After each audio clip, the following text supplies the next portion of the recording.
our post-Ops Boss Leader Retreat time. And so I am really excited to see you guys. We're waiting for a few more people to pop on. So I just want to give you, like I always do at the beginning, our upcoming schedule in case you want to continue the learning.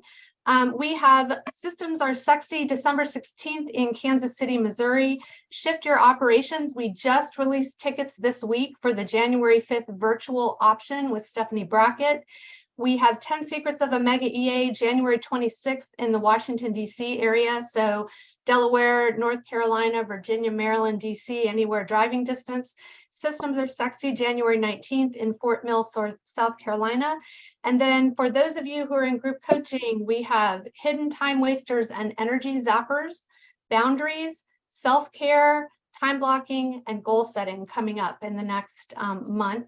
So if you're in group coaching, don't forget that if you are at the retreat, your special offers for group coaching and one-on-one coaching expire November 30th. So now that we have everybody on the call, welcome. And I think you are here either because number one, you missed the retreat and you want to hear all of what's happening and share in the learning, or number two, you were at the retreat and you want to rekindle the excitement, get some accountability. And number three, maybe you're here because you're like, what the heck is this retreat thing? Maybe I want to go next year, but I don't really know what it is. So if you will type in the chat and tell me, are you number one, missed the retreat and want to share in the learning? Number two, attended and are rekindling your excitement and accountability? Or number three, wondering what the retreat is? Just so we have a general idea of who is here. Let me open the chat for myself. Looks like mostly ones and twos. Okay, good. Perfect. Awesome. So we invited some of this year's attendees to share. And if you're on the call and you weren't one of the people we reached out to, you are more than welcome to share as well. But I wanted to make sure that we had people here. So thank you to Buffy, Tanya, Jerica, Annie, Kristen, Michelle, Lorraine, and Emily for agreeing to be here and share ahas.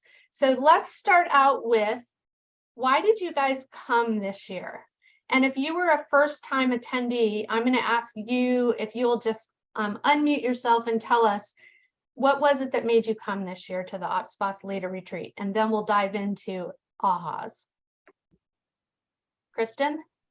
I was just really looking for a space that was like hyper-focused on operations. I've been to a lot of the real estate conferences with my team and was just looking for a time that was for me. And I really wanted to come alone because when I go to those other conferences and trainings and things, not only is it really not focused on the work I do, but I'm there to support my team to make sure that they have a great time. And so that's what I was looking for. Awesome. Love it. Anybody else who is first time attendee? Why did you come? I can go, Christy. Thanks, Yeah. So one, I work with Jerica and she's been 4 times, I believe. So just hearing everything that she's gained over the 4 times that she's gone really excited me. And then for me specifically, I really wanted to learn from the best of the real estate operations world. And I'm approaching my 2-year anniversary with my team here. So I'm really, that's super exciting. So next year I really wanted to, now I really want to kind of look at how I can level up my role as a transactional coordinator, kind of take my position to the next level for my team. And then also kind of, meet other people from other roles and positions and teams of all different sizes to kind of explore different areas that I'm interested in growing and learning. Love it. Awesome. Your mic is a little bit muffled. It sounds like maybe your hand's over it or something. But I want to ask you a follow-up question because correct me if I'm wrong, but you earned your way here this year. Is that correct? Yes. Jerica had me set a tangible goal. Can you hear me okay? It's a little bit muffled, but I think we're getting it. So what did you have to do to earn your way here? So she had me set a tangible goal. One of the things that I've been doing this year to kind of explore different opportunities of growth on my team is helping with the pre-listing process. So I've kind of I've been taking over and owning that part of the process on top of the transaction process. And so one way that I did, the goal that I set was to take over our social media. Sorry, someone keeps calling me, to help with our visibility. And then another thing was I took over like the office inventory to help us, release some of the excess expenses that we were having, especially during this shifted market, trying to help our team save some money in places we can. and then really helping to get the pre-listing process, getting it up to a level 10. Awesome. Yay. I love that concept of earning your way here. So hopefully you guys are all earning your way here next year by taking action on what you learned this year. So I would love if any of our people who returned, it was your second, third, fourth, or fifth time this year. Why did you come this year? Guys, no. Cherry. Whoops. Where are return attendees? Tanya, are you gonna go or am I gonna go? I'll go. So I feel like every year it's different, but for this year, for me specifically, it was really about connections. You know, on a more personal level, I feel like the last 2 years I've needed that more than ever. So that's, you know, that was my number one why I returned. Love it. Awesome. Who else? I keep coming back because every year I get new ideas and get to connect with different people, and you know, here each year our team's in a different place. So it's always like you can always find that next person at that next level up to kind of network with or share ideas with or you know, make connections with. So that's why I always come back every year. I don't think we've maxed out yet. So I love that. It's kind of like your favorite book. Like you can read it 100 times and each time you read it, you're in a different place in your life. So it helps you with different things. Love that. Okay, so let's dive into the important stuff, which is, first question is, what was your biggest business aha or business takeaway?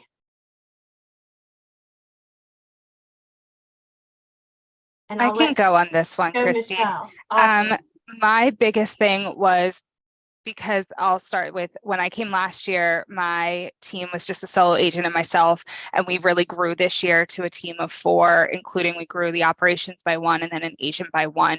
So for me, it was about just learning that transition. So my biggest aha in talking with people who were on existing teams was, if you create it and you build it, then teach it and then implement it. So if I'm building a system and I'm creating that, then I need to also teach my agents and my operations how to use it and what I expect from it so that we can implement it to up our service. Because if I mean, I can create 50 systems, but if I don't take the time to train everybody on how it should flow and work, then what was the point? I just wasted what, like 3 hours of my time creating it. Yeah, I think that's a really common mistake that lots of us have made. And I did. All the systems. Yes, we have all the systems. Does everyone use them? No. Yep. Yeah, love that. Cool. Who else had a business aha or takeaway? I had 2. My first business aha was to do a 3-month budget in 3 phases ahead of time. So knowing what to cut ahead of time, that just takes the emotion out of it. So that way I'm not saying like, oh crap, we can't afford this. Like, it's already been decided ahead of time. So that was like a really good thing that I had not thought about, of just having 3 different budgets depending on, you know, what crisis level we're hitting. I love that, because then you're making fact-based decisions instead of emotion-based decisions. Yeah, so that was a big one. Have you actually started that process yet?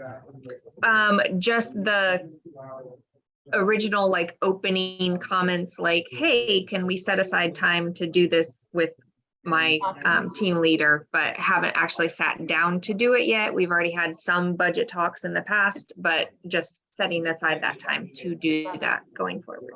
I'm going to maybe call on you in a month or so and just see what did you, because I think that was a really great aha that a lot of people had. And now the questions are coming up from people. Well, what things are on stage 1 cuts? What things are on stage 2? And what things are on stage 3? If you're willing to share. Thank you. Yeah. And you said you had 2 ahas. I did. My other one was the recruiting plan for the cooperating agents. I loved that. So I am right now in the process of building that plan out and trying to figure out what all it's going to look like. But I loved that. That was a huge takeaway for me this year. Okay, and we had a fair number of 1. Let me think. 1 was the people who missed the retreat. So can you just fill in the blanks a little bit, Buffy, on what was the recruiting plan that you're doing? Somebody needs to mute. Sorry. I was muted on that one too. So, there we go. It was really almost like a playbook. Like it told you everything to say and do, from the email that you send out, when to send it out, what to say, what the follow-up gift should be, when you should reach back. I mean, it was like beautifully presented and like a complete package ready to go. I am so grateful to Lindsay Soprani for having that. And this, so for those of you who weren't at the retreat, this was the contract to close recruiting plan. It's how can we on the transaction side help our team recruit talent? Yes, so basically it all hinges just on one question, which is when you reach out to your agent who's on that side and just ask the simple question of, you know, would this person be a good culture fit for our team, or would this be someone that you would like to work with, or would be someone that you would consider working with? And then based on that one answer, then you just set the plan to go and it does its thing. Good. Again, we'll reach out to you and see what your results are in a little while. Probably Yeah, it'll take a little bit more than a month, but we'll still reach out. How many of you guys was that in your top ahas? Yeah, I've been hearing that a lot in coaching calls too. So I love that. Okay, what other business ahas and action items did you have? Hey, hi, Christy. Hi, Lorraine. I wanted to, we had been brainstorming on our team on how to get reviews, increase the number of reviews per transactions that we were having, from calls, from reaching out to our clients. And we really came back with we enjoyed the card, the review card, having one created with the QR code on it, presenting it at the closing table, and at that point, asking them to give you a review right then and there. So we've already created that card. So we are going to implement that soon. Yay. I love the people that said we've already done this or that. It makes me so happy. Yay. Thank you for sharing. Who else had a business or aha or action item? I have one, Christy. Thank you, Emily. I took mine from two places, but they kind of go together. And the first was during a panel that we did with some top leaders with some hacks.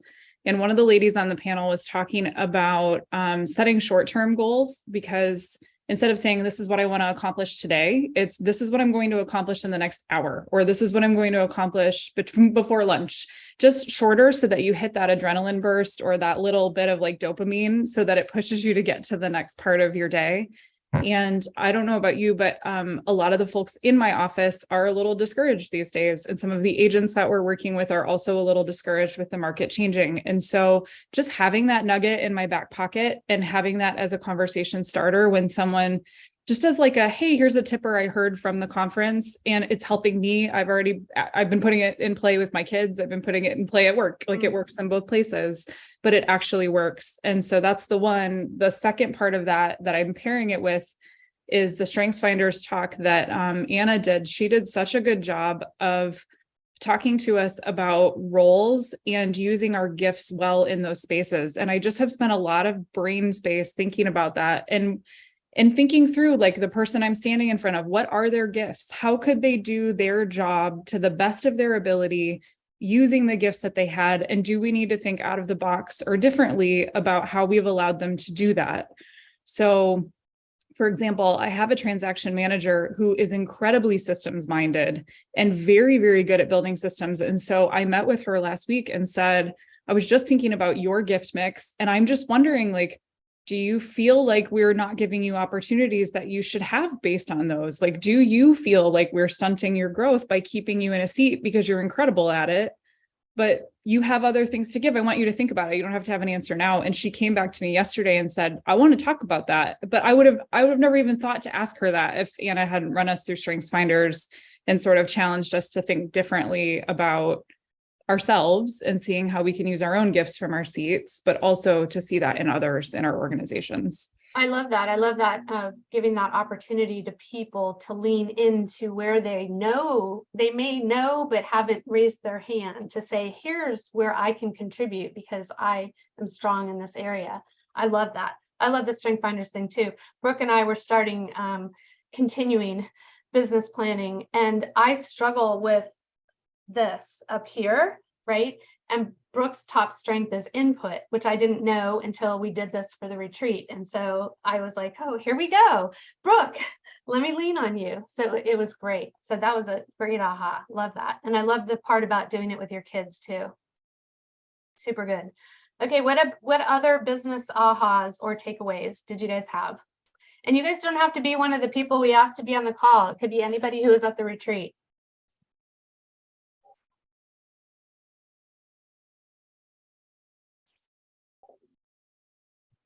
I'll go. I think there was a lot of talk of like different types of tracking and KPIs and, you know, all of that kind of stuff, which we've been working on a lot this year anyway. But there was one part of the tracking that I thought just really stuck with me, which is that when you have all your tracking and your numbers and stuff, you can ask yourself, like, is this fact or is this fiction or is this feeling? You know, so it kind of, especially in a shifting market where everything feels like, oh my gosh, days on market are increasing, or, you know, things like that are happening. It's nice to be able to have the tracking in place and our data in place to be able to look and say, like, okay, got it. Like, you know, and make informed decisions, kind of off of what Buffy was saying, even like having those triggers in place based off those numbers in advance so that you are not acting on feeling, you're acting on facts. Yeah, I think that was from Abby Lee from the CSU conversation. I feel like that conversation, the numbers and the facts are so important when we're having coaching conversations with our agents, especially because, like Emily was saying, they're feeling very discouraged and they feel like they're working hard, but until we actually look at the numbers, we don't know really what's happening. I remember this in the last shift going through this. And I could have sworn that my rainmaker who was in production was converting his listing appointments at 90% because I felt like he crushed his listing appointments and the numbers only showed 70. So we had a huge opportunity to close a gap that we didn't even know we had once we had those numbers. So love that. Facts or feelings. What other business ahas or takeaways did you guys have? Well, I had so many, and a lot of what mine were have already been shared, but it's kind of a combination. I finally have a 411 in place, which I never have had before because the truth is I didn't really think I deserved one. And I think my biggest aha was that I need to like really stop responding and start planning, which I know is like operations 101, but I kind of have always thrived on being a problem solver, and I've allowed myself to kind of get trapped in that role of putting out fires and being the person that can fix problems instead of really focusing my energy on being a person who prevents problems. And so my 411 with my rainmaker is the way that we're going to do that. We're each doing our own individual ones, but we also kind of are using that model to make one for our team and our growth and metrics and are a big part of that. I stood up at the retreat and said, it never occurred to me that you could even run a business without having agents track how many phone calls they're making and doors they're knocking and things like that. And my rainmaker loves numbers. Like he loves tracking everything he does. That's how he finds that's like his best source of accountability, to the point that he wants me to put things in our CTE, like how many minutes of self-care did you do today? And how, like, he wants to track everything, but we've had some really honest conversations about how that doesn't translate to everyone and what really matters. What are the facts that we actually need to elevate our business? So that's awesome. You can tell him evolution to revolution, because if you go back and implement every single track of every single item, you'll have a revolution on your hands. If you start slowly and just one at a time add things, it will be evolution to revolution. Great ahas there. Who else was at the retreat that wants to share a business aha or takeaway? I see lots of names of you guys that were here. Angie, I see you. Brittany, I see you. Brooklyn, I see you. You don't have to share. I'm just saying I see you. I'm still sick from the retreat, so oh, bless I'm your sitting heart. on a cough drop right now. I'm sorry you're sick. Me and Callie, man. So, and Buffy somehow escaped us, even though she was with us the whole time. So, yeah, you had bronchitis, right? They're not sure if it was bronchitis, pneumonia, RSV. They just ended up putting me on like every medicine. Everything. Yeah. All the good drugs. Well, I And hope I you already feel got a better. B12 shot this morning, so fingers crossed. All right, who else has a business aha or takeaway you'd like to share before we go on to personal ahas and takeaways? I'll share one. I think, you know, I never really thought about it until Stephanie had mentioned it in shift your operations into opportunity, but it was, you know, reevaluating, like going back to basics and reevaluating like your, you know, days of pain emails and the texts that are going out, like, are they relevant and valid for the current market? And, you know, the answer is probably no. So, you know, just making like a note of, hey, like we need to go back and revamp these and update them so that we are staying current, relevant, new, and not, you know, providing old information. So as simple as it seems, you know, you don't really think about it. It's like out of sight, out of mind, but you really need to make it a point to go into them, you know, almost quarterly or monthly, just to make sure that you're, you know, ahead of it instead of behind. Yeah, I literally have had 3 people tell me this week that they went back to look at them and that they all had emails that said interest rates are at historic lows. Are you ready to buy? Yeah. So yeah, that was good. There was a lot of stuff in the shift your operations. Did anybody else have any ahas from the shift your operations conversation? I'll share. I actually have on my desk the recruiting and the shift your operations. This is my first time at the conference because I've been kind of, you know, studying these, implementing these. So we did do a big shift your operations. We did do a big look at our systems. And I really liked how Stephanie said the part about, you know, look first at the part that drives the cash and get that under control and then work your way from there. So, you know, we just started a program, no lead left behind, and just trying to get really, really tight on our database.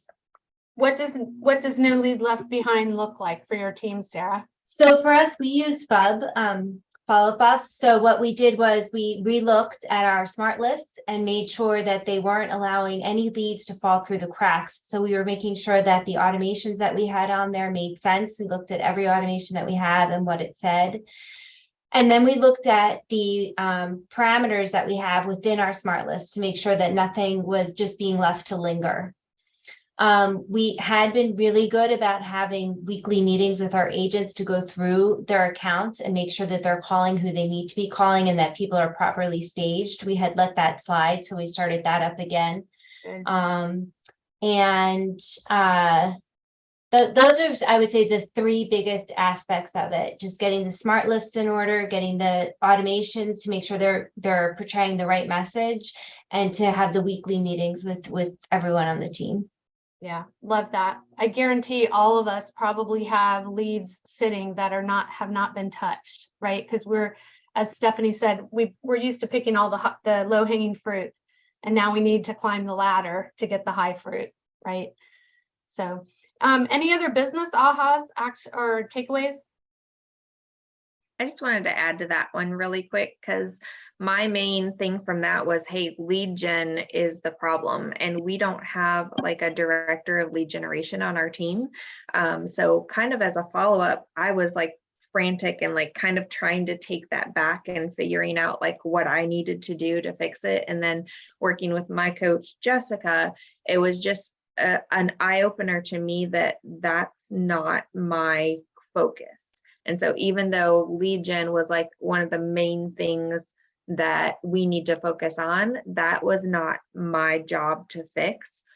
So I needed to have like a fierce conversation with my team leader about how he was going to hold other people in the team leadership accountable for fixing that problem. And so that was kind of just something that came in the last 2 weeks. Yeah, and I think you bring up an important conversation, and that's going to look different from team to team, right? You may be the director of operations, and you may also be wearing the ISA or the lead generation director hat, or there may be a sales director that should be wearing those hats. So to go back and have that conversation with Rainmaker I have several clients that are during this month and next month rewriting job descriptions and rewriting the 20% of the role and how we measure success in the role so that everyone is clear, because if 2 people own things, nobody owns them. So who actually owns lead gen and which parts? Same thing with recruiting. We hear the same thing, like who's actually owning recruiting the agents? Am I supporting you and you own it, or do I own it? Right. Great point, Buffy. Appreciate that. Christy, I have another thought on that if we have time. Yes. When Steph was talking about that sales pillar being the bottom of the hierarchy, like you have to start with sales, I had that rolling around in my head. And then I happen to have, we always talk at conferences about how sometimes the takeaways are at breakfasts or at lunch or like in the hallway.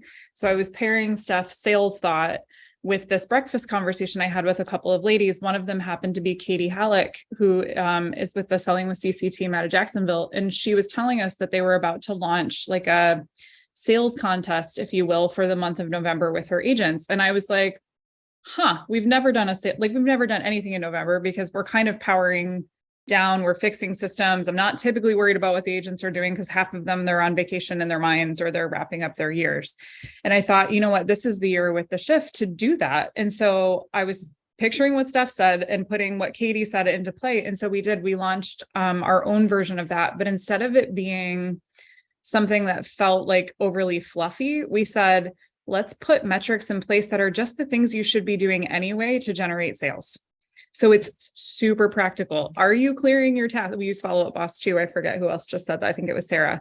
And so are you clearing your tasks in Follow Up Boss? Are you making your calls? Are you doing pop-bys you can get points for each of those things. They can get points for doing open houses. They can get points for going live on Facebook at their open house, like very, very practical. They also can get points for sharing in our behind the scenes, like group stuff, a win for the day, or like bragging on somebody else. So you're encouraging them to build your culture while they're building their sales pipeline. But it was that conversation with Katie paired with what Stephanie was teaching that like sparked that. And we put it into play November 1st. It runs through the month. There's no prize attached to it other than we're going to donate to the charity of choice for the team that wins.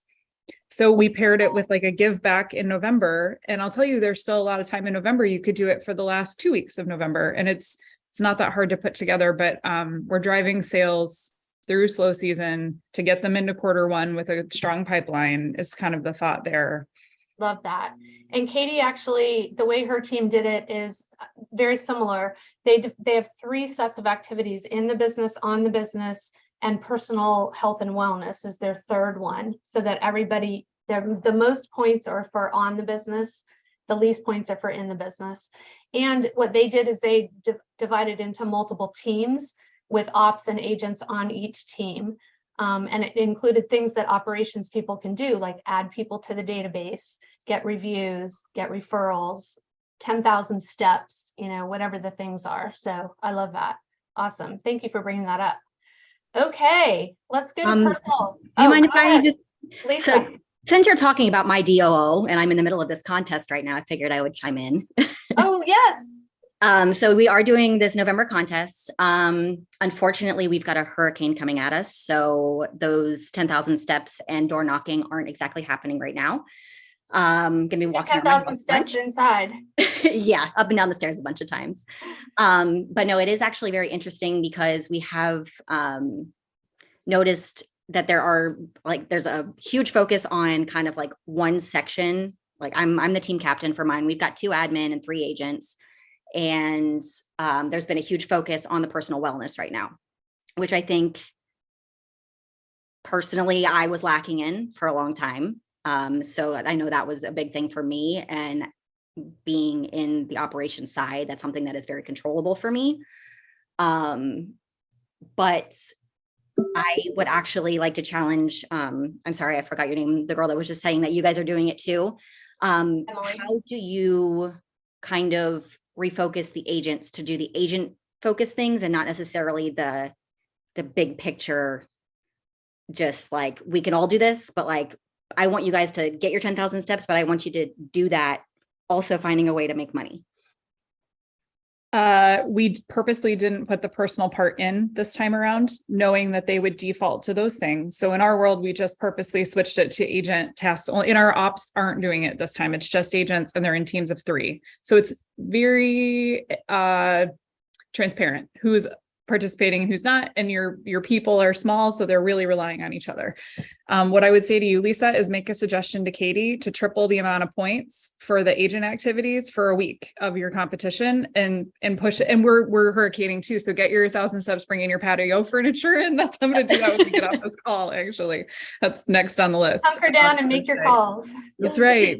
But make the agent activities worth a lot more points. You know what I'm noticing, and this is an operations piece for you guys, if you're running it, I build it like a jot form, so they can turn in their points all day long in a jot form, and it pops into a spreadsheet for you, and then it tabulates itself, and it's nice and easy. We do ours through monday.com, but it's the same idea.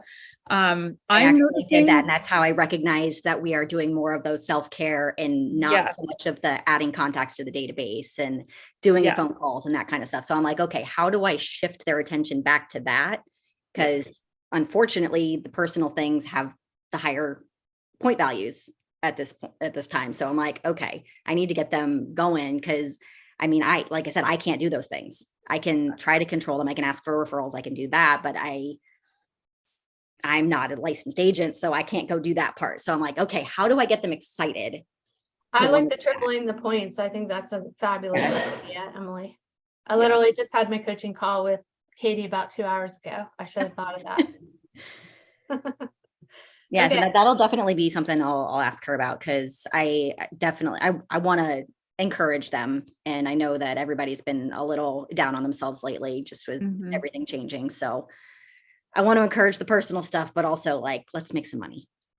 On the other side of that, if you're building this as an operations person for your team, look to see where people are avoiding getting points. So they're not making calls. They're consistently not, like, we're doing this for 4 weeks. So it's going to show up pretty consistently who's doing what activity. I can already tell by looking at the spreadsheet who's doing what and who's afraid to do what else. And that will lead you into other conversations, into guiding the agents or teaching them, or knowing how to get somebody else from your team if that's not your spot. Like, you as an operations person, at least my view of it has always been lead from your seat. Do what you can with what you have. So if you build something of value to the team to bring in sales, that's always a great opportunity.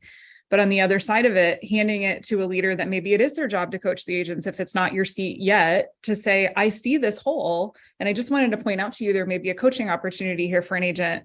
Well, just bring value to that person in your organization. So you have so much opportunity. I have opportunity in my own seat to do those little things to bring value to the team in maybe a way that's outside of our like traditional structure of what we're responsible for, right? Like, that's the whole mindset of being an ops boss. Love that. Yeah. Thank you guys. Great Awesome. Thank you. questions. Great questions. Okay, let's move to the personal side. Personal ahas or takeaways from the weekend. If you haven't been to the retreat before, I know some people said I missed it. The retreat is a combination of social, business, and personal growth, because we believe all those things go together to be well-rounded. So what were some of your personal ahas or takeaways? Don't all jump at once. Well, I'll go back 2 years actually. Okay, go ahead, Angie. And I didn't make this connection until the other day. And Buffy, I know you were part of this whole conversation, but so year before, or last year, I guess, not this year, but last year, I think it was Jessica talked about going away for a weekend every quarter to nurture her introvert side. And at the time, I remember thinking, wow, like, that's really brave of her to be that selfish, you know, like selfish in a good way.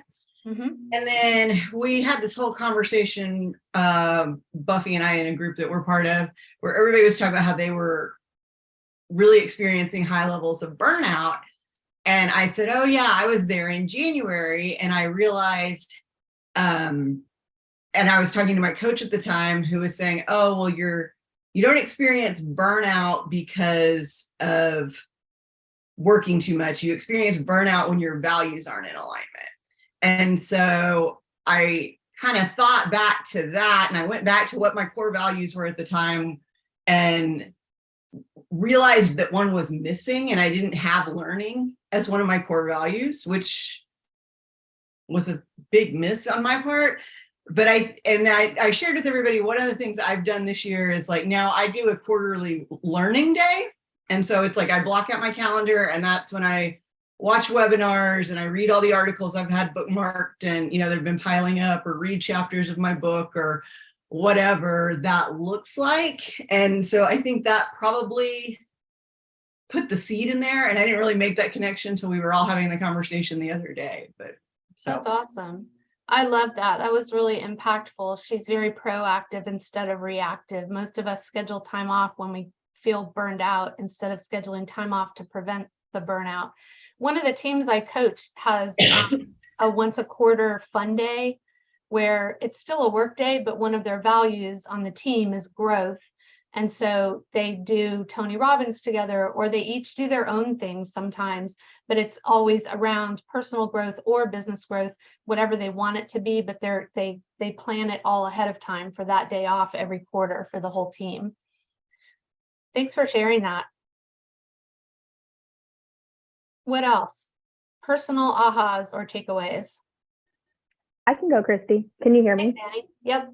Okay, I put my headphones in, so hopefully it's not as crackly now. So I had two of my biggest personal ahas. Both of them were sort of quotes. One from Scott Bluth. Is that his last name? Mm-hmm. Okay, awesome. And then the lovely Emily Smith. So from Scott Bluth, he shared his powerful story about his wife, and he left us with the analogy of the 86,400 seconds in a day. So he gave us that analogy of what would you do if someone gave you $86,400 every single day, but at the end of the day, whatever wasn't spent was taken back, but you did get it, put back in the account in the morning. What would you do with that money every day, knowing you could do whatever you wanted with it, but it's going to be gone by midnight? You would spend it. And then tie that into the fact that you have 86,400 seconds in a day. So what are you going to do with that? You're going to use it. And just kind of every single day I've thought about that, because I'm trying to be more intentional with what I'm doing, personally and professionally every single day. And then that ties in with my favorite quote from Emily, which was to be brave with your time, your no's, and your boundaries. So that's been impactful for me when I'm really thinking about what's actually important. I'm a yes man, so I say yes to everything. I'm a people pleaser. So it's really helped me to step back to realize, what is actually going to get me to what makes me the most happy, going to accomplish my big whys, fill my jar with the most impactful things. So those two quotes were really impactful for me and something that I've played in my mind every single day. I love that. Be brave with your no's. And what are you doing with your 86,400 minutes? Yeah. Awesome. Yeah. Thank you for sharing, Annie. Who else had aha or takeaway from personal side? Personal point of view. I can go. I'm going to kind of bounce off of Annie because Scott really did touch me in a way that I didn't think I was going to feel like on a Sunday morning. And Christy shared, I did a blog post about it which is one of my kind of core values, is to kind of get my thoughts out into this like web space. And I wrote a whole thing about it because that means so much. I love the movie Rent. So when he quoted that in a way that I was like, oh, that makes so much sense, that we just waste time on things that just don't matter. And we should really be spending that quality time with the people who do. So I did this whole blog, and I thank you for sharing that with him, and him and I connected on it. So that was really nice. Good. Yeah, we did. And we had a whole conversation. It was great. My other one was through Billy, and he said a lot about like, someone gave something for you to be here, and like, who are you defending and who's defended you? My personal aha was to kind of thank the people who have defended me and figure out who I'm defending and say like why they're important to me. I had a loss this week, and that's kind of really come to light to me, that I really do have to tell the people what I'm feeling when I'm feeling it, because they could be gone before you know it. So that was the big aha for me. I'm sorry for your loss, Michelle. Thank you. Thank you. But I love that you're putting it in action, right? Yep. Awesome. I liked Billy too. You being here matters, right? What other personal ahas or takeaways?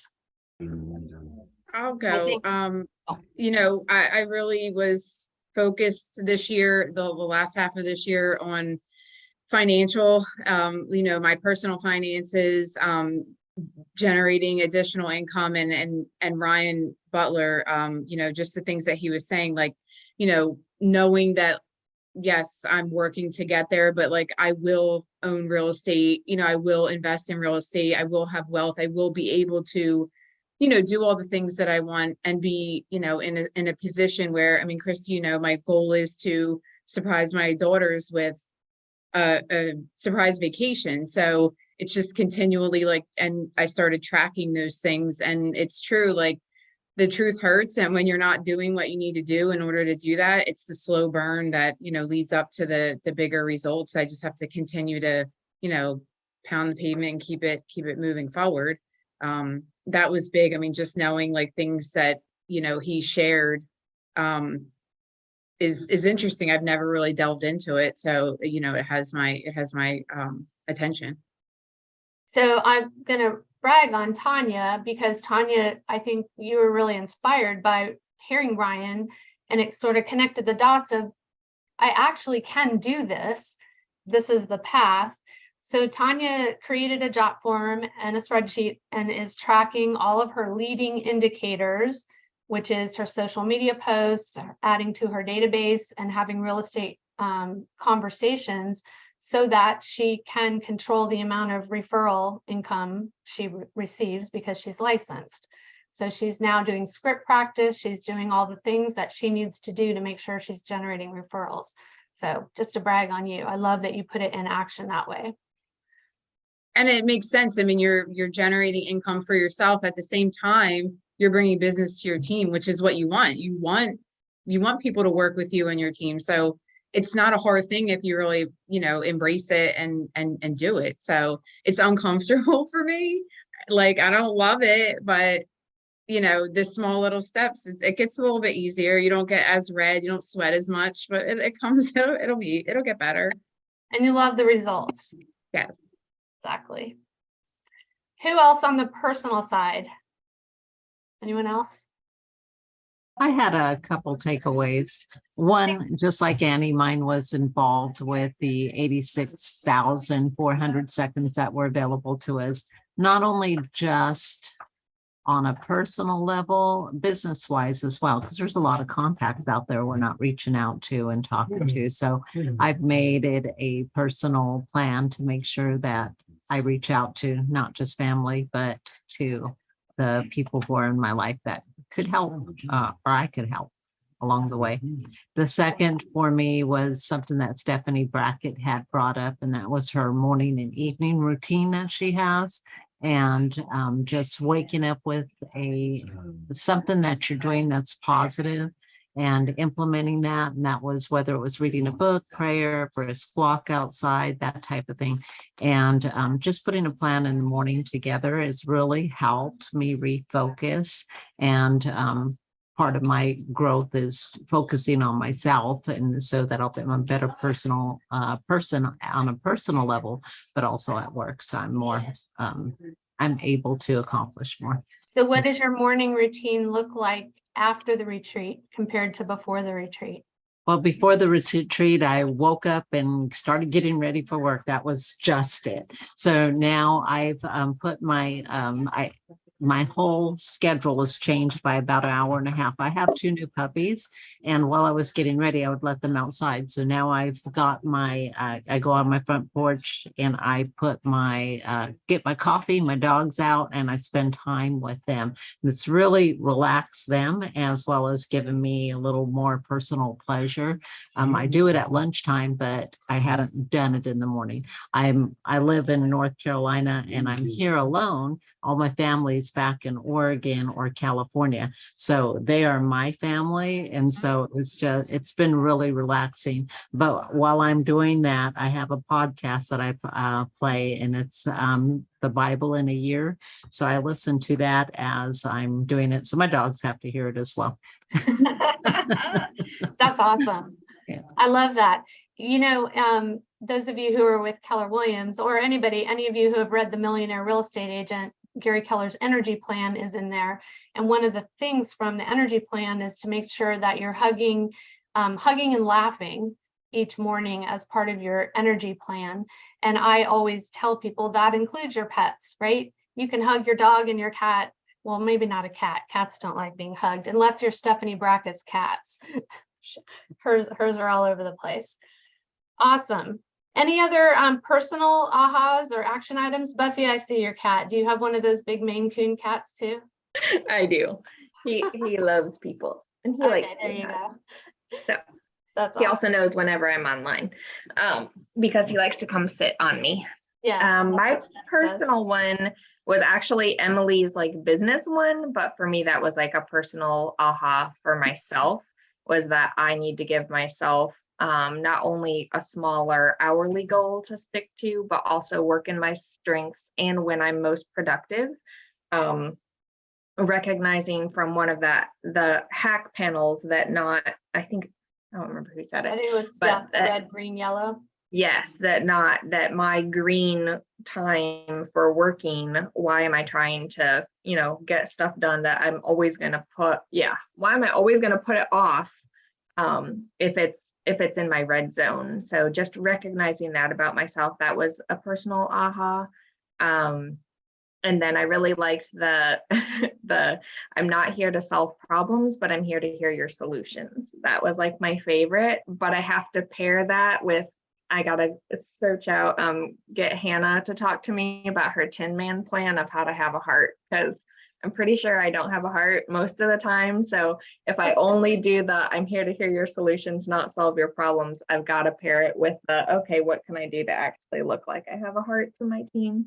Yeah, we might have to do a call with Hannah on her Tin Man plan. That was pretty funny when she said that. Yeah. I think what she does, she's very purposeful in her one-on-one time with people and also in her touch plan for the team. So if you have a touch plan for your clients, do you have a touch plan for your team that includes team things as well as individual one-on-one touches? So love that. Great aha. Any other personal ones? I'll share one. Okay. It's kind of cheesy, but I know you love things put in action, tangible action, so I'll show you this.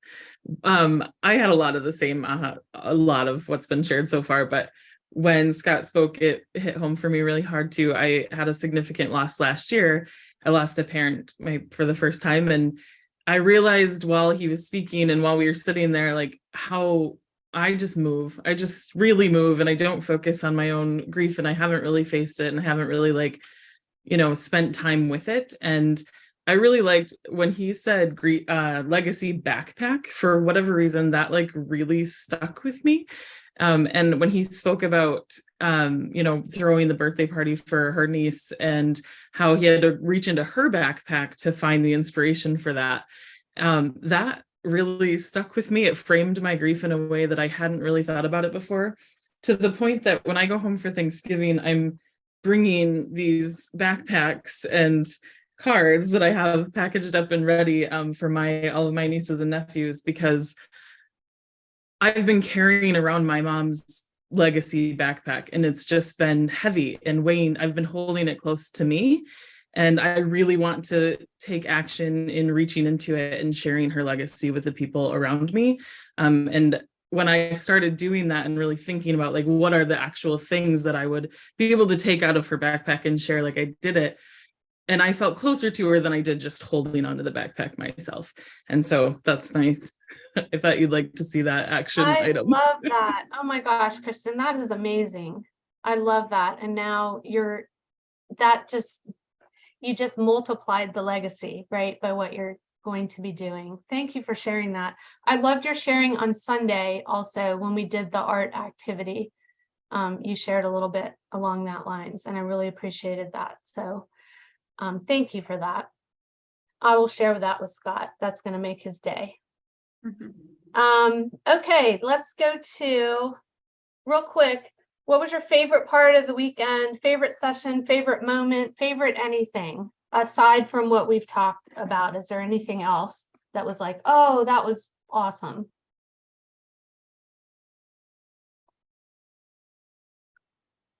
I loved the Friday masterminds. I know it made the weekend definitely longer, but I felt like the connections that we made early on Friday sort of carried into Saturday and Sunday versus, showing up Friday, just kind of in and out. And then starting Saturday, we didn't really make those connections till late Saturday and then into Sunday. So, I met quite a few really nice girls. I connected with them. I've even sent referrals. So, I mean, it really was, I think, for me, one of the highlights, just having those casual conversations like, hey, what are you guys doing on your team in this area? Cause maybe, we could, or I'll tell you what we do. And, I love that format so much.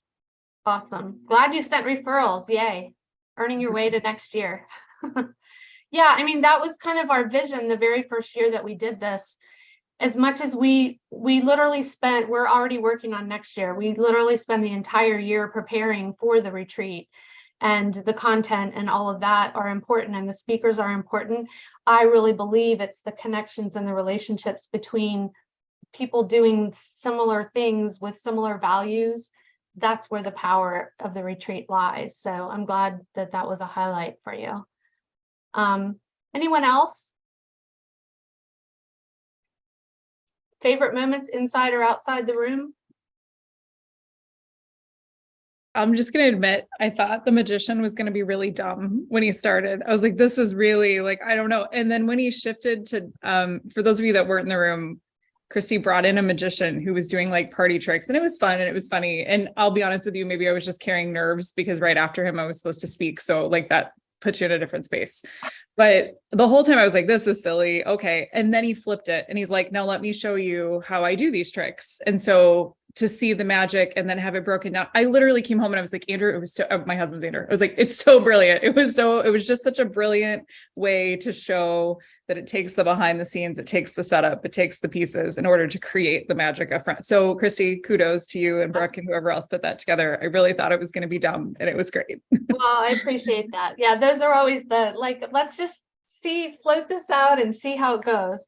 What I wanted everyone to get out of it was two things. One was what you said, which is magic is just purposeful people in action with systems, right? That's how the magic is created. And the second part was, how does it, like, to remember, like when you were a kid, how do you do that? Like you could hear people like, how did you do that?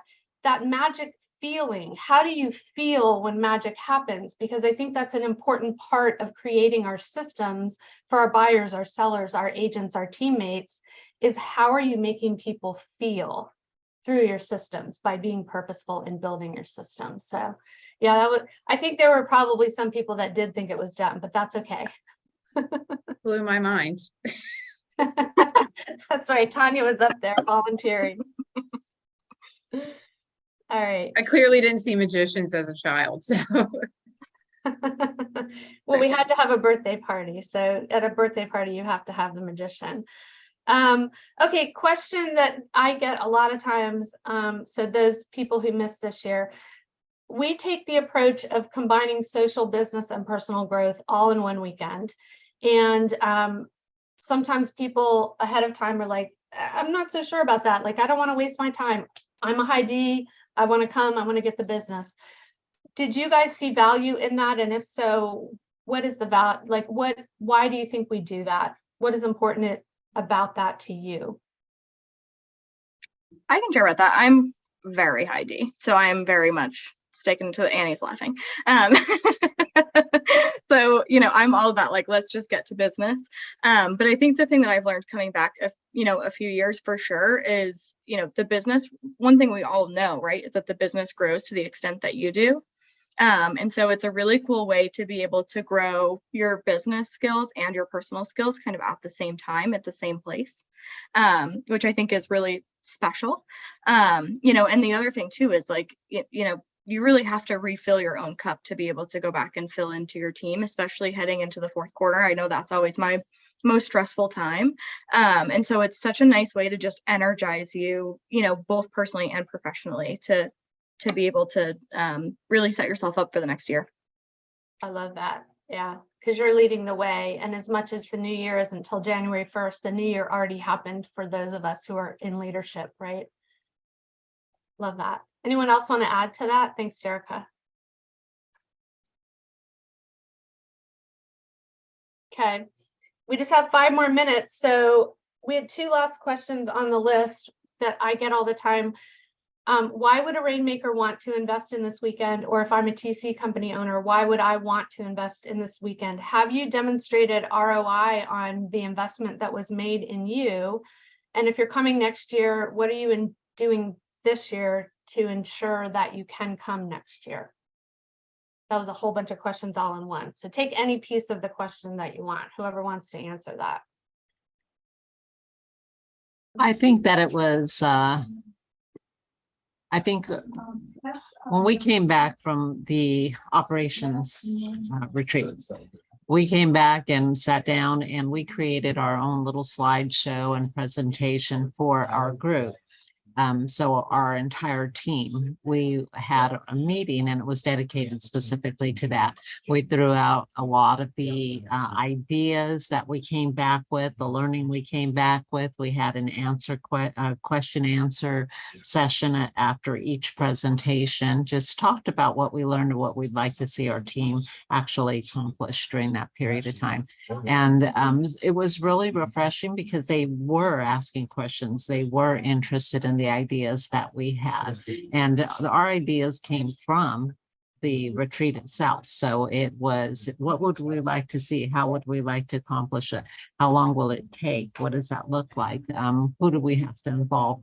And everybody had an input in it. So it was really nice to see that they were able to get involved with us. I love that you flipped it, because that's what happens when agents go to all the different conferences they go to and they come back and they like, here's all the things I learned and we need to implement this. I love that the ops team came back to the rest of the team and said, here's all the things we learned and let's implement this. Yeah, and our rainmaker was present during that. So and that's Donna Harmatek.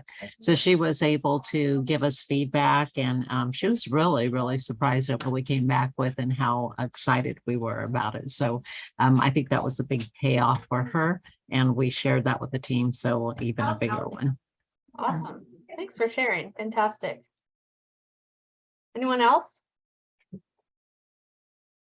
Well, I used the stuff from the systems shift at our leadership meeting. So like we went through those slides as a leadership team and said, okay, what have we got mastered? What do we need to look at? Oh, you know what do we need to update the documentation on, etc. So love it. So implementing right off the bat. There's no time like today. Anyone else? I'm also planning to use like Ryan Butler's presentation as like a great, I want to present that and say, hey, this would be a great investment.